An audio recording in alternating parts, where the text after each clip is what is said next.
ತೆಲಂಗಾಣದ ರಂಗಾರೆಡ್ಡಿ ಜಿಲ್ಲೆಯ ಆದಿಬಟ್ಲ ಪೊಲೀಸ್ ಠಾಣಾ ವ್ಯಾಪ್ತಿಯ ಔಟ್ರಿಂಗ್ ರಸ್ತೆಯಲ್ಲಿ ರವಿವಾರ ಸಂಭವಿಸಿದ ಭೀಕರ ರಸ್ತೆ ಅಪಘಾತದಲ್ಲಿ ತೆಲುಗು ಚಿತ್ರರಂಗದ ಉದಯೋನ್ಮುಖ ನಟ ಕೆ ಭರತ್ ಕಾಂತ್ ಮತ್ತು ಸಿನಿಮಾಟೋಗ್ರಾಫರ್ ಜಿ ಸಾಯಿ ತ್ರಿಲೋಕ್ ಸ್ಥಳದಲ್ಲೇ ಮೃತಪಟ್ಟಿದ್ದಾರೆ.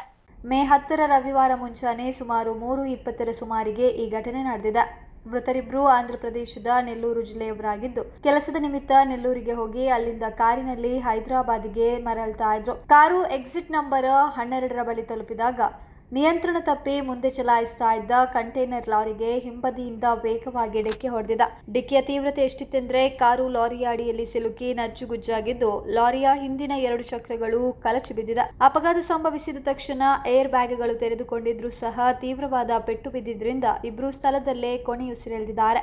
ವಿಷಯ ತಿಳಿದ ಕೂಡಲೇ ಘಟನಾ ಸ್ಥಳಕ್ಕೆ ಧಾವಿಸಿದ ಆದಿಬಟ್ಲ ಪೊಲೀಸರು ಕ್ರೇನ್ ಸಹಾಯದಿಂದ ಕಾರಿನಲ್ಲಿದ್ದ ಮೃತದೇಹಗಳನ್ನು ಹೊರತೆಗೆದಿದ್ದಾರೆ. ಬಳಿಕ ಮರಣೋತ್ತರ ಪರೀಕ್ಷೆಗಾಗಿ ಹೈದರಾಬಾದ್ನ ಉಸ್ಮಾನಿಯಾ ಆಸ್ಪತ್ರೆಗೆ ರವಾನಿಸಿದ್ದಾರೆ. ಅತಿವೇಗ ಮತ್ತು ಚಾಲಕನ ಆಯಾಸ ಈ ಅಪಘಾತಕ್ಕೆ ಪ್ರಾಥಮಿಕ ಕಾರಣವೆಂದು ಶಂಕಿಸಲಾಗಿದೆ. ಪೊಲೀಸರು ಪ್ರಕರಣ ದಾಖಲಿಸಿಕೊಂಡು ಹೆಚ್ಚಿನ ತನಿಖೆ ನಡೆಸುತ್ತಿದ್ದಾರೆ.